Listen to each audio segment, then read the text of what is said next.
They used religious authority and economic power to funnel captives to coastal markets. But these collaborators weren't representing Africa as a whole. They were individual kingdoms making decisions based on their own circumstances, often facing impossible choices between selling captives or becoming captives themselves. For more African leaders resisted the slave trade than collaborated with it. These are the heroes whose stories must be told. Queen Nzinga of Ndongo and Matamba fought Portuguese slave traders for over 30 years in the 17th century. She was a brilliant military strategist who built alliances, used guerrilla tactics, and provided sanctuary for escaped captives.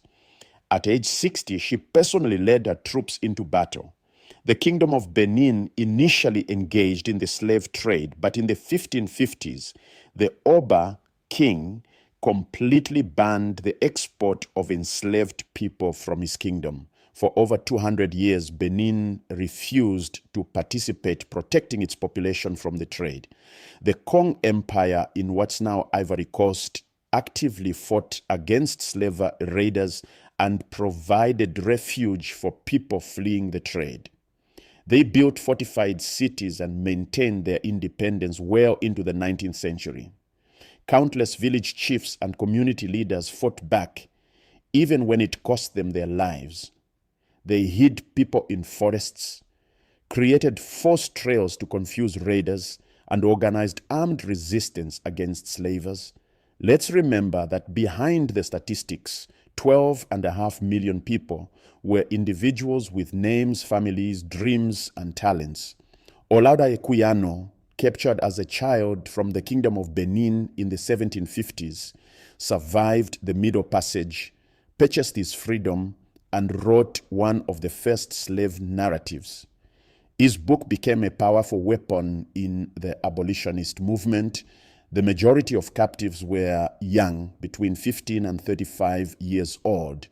They were chosen for their strength, their reproductive capacity, their value as laborers. This wasn't random. It was a calculated demographic attack that removed the most productive members of African societies. Women made up about 1/3 of those transported. They faced additional horrors. Sexual violence was routine on slave ships and plantations, yet they also became the keepers of African culture in the Americas, passing down languages, religions, food traditions, and survival strategies. Children as young as 7 were captured and transported. Separated from their parents, they arrived in the Americas with nothing but fragmented memories of home. Yet somehow these children grew up to become parents themselves, preserving what they could of their African heritage. The men who physically transported enslaved Africans across the Atlantic were often from poor European backgrounds themselves. They were sailors, criminals, or desperate men who took these jobs because they had few other options. But don't mistake their circumstances for innocence. These men whipped, raped, tortured, and murdered African captives. Disease killed about 20% of sailors on slave ships, but these men signed up voluntarily while their African cargo was there in chains. Some captains like John Newton eventually had spiritual conversions and became abolitionists.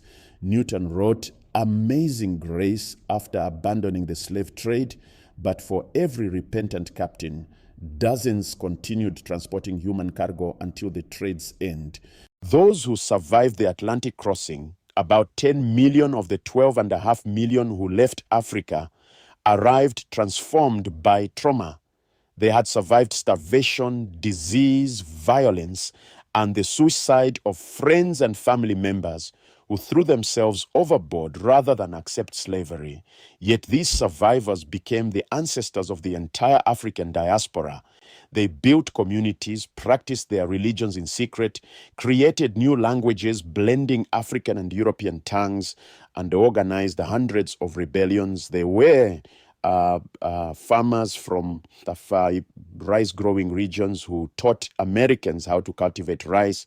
There were metal workers who became skilled blacksmiths. There were musicians whose rhythms became jazz, blues, reggae, and hip hop.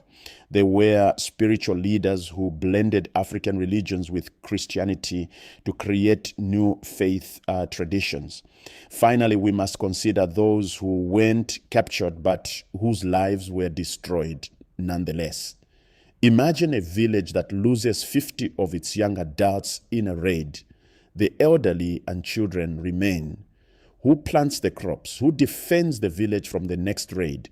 Who passes down knowledge and traditions? Entire regions became depopulated, villages merged for safety, agricultural systems collapsed, trade routes shifted, the social fabric was torn.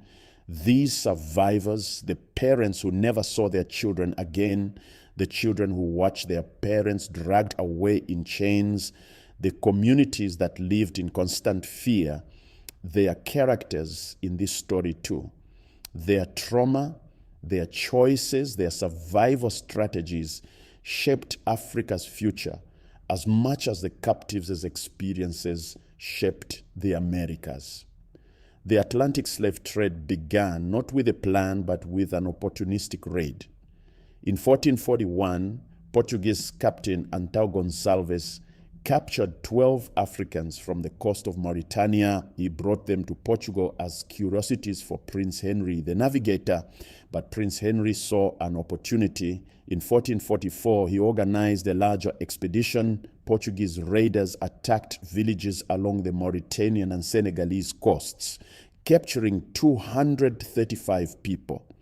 They were sold in the market at Lagos, Portugal, the first recorded slave auction on European soil. For the first 50 years, the trade was relatively small. The Portuguese established trading relationships with African coastal kingdoms. They traded manufactured goods, cloth, metal tools, alcohol for gold, ivory, and small numbers of enslaved people. In the 1450s and 1460s, the Portuguese established sugar plantations on the Atlantic islands of Madeira and São Tomé. These became laboratories for plantation slavery, experiments in how to organize large-scale agricultural production using enslaved African labor. São Tomé, an uninhabited island of Central Africa's coast, became particularly important. Portuguese planters imported thousands of enslaved Africans to clear forests and plant sugar. By 1500, São Tomé was producing more sugar than anywhere else in the world. The system they developed, gang labor, brutal discipline, high mortality rates, constant replacement of dead workers with new captives. This became the model for Caribbean and Brazilian plantations. In 1483, Portuguese explorer Diogo Cao reached the mouth of the Congo River and made contact with the Kingdom of Congo. The Manikongo king, Nzinga Nkuwu, saw an opportunity for a mutually beneficial relationship. The Portuguese offered Christianity, literacy, technology, and trade goods. The Kingdom of Congo offered ivory, copper, and enslaved people captured in war. In 1509, Afonso I became Manikongo. He was a devout Christian who genuinely believed in partnership with Portugal. He sent his son to be educated in Lisbon. He invited Portuguese priests, teachers, and craftsmen to Congo. But by the 1520s, Afonso realized he'd made a terrible mistake. Portuguese traders weren't just buying war captives, they were corrupting Congolese nobles to kidnap free people, even members of the nobility. The slave trade was destabilizing his entire kingdom. In 1526, Afonso wrote a desperate letter to the King of Portugal. Each day the traders are kidnapping our people, children of this country, sons of our nobles and vassals, even people of our own family. This corruption and depravity are so widespread that our land is entirely depopulated. We need from your kingdoms only priests and school teachers and no merchandise. Portugal ignored him. The profits were too great. The relationship between Congo and Portugal deteriorated into exploitation and eventual conquest. After 1492, as Spanish colonies expanded in the Caribbean and Central America, demand for enslaved workers exploded. The indigenous population was dying in massive numbers. Sugar plantations needed workers. In 1518, Spain granted the first asiento, an official contract to supply enslaved Africans to Spanish colonies. The trade began to industrialize. By 1600, approximately 400,000 Africans had been transported across the Atlantic. It sounds enormous, but it was just the beginning. The worst was yet to come. The 17th century saw the Atlantic slave trade transform from a Portuguese monopoly into an international competition. The Dutch, British, and French built their own coastal forts and began aggressively competing for African captives. In 1621, the Netherlands established the Dutch West India Company specifically to break Portuguese dominance in the slave trade. The Dutch captured Portuguese forts on Africa's Gold Coast, modern Ghana, and established their own trading posts. The Dutch were efficient and brutal. They introduced the practice of offering African kingdoms firearms in exchange for captives, a deal that sparked an arms race along the African coast. In the inland regions behind the coast, the kingdom of Dahomey began its transformation into a military state. Facing pressure from larger neighbors and seeing the wealth that could be gained from selling captives, Dahomey's rulers made a fateful choice.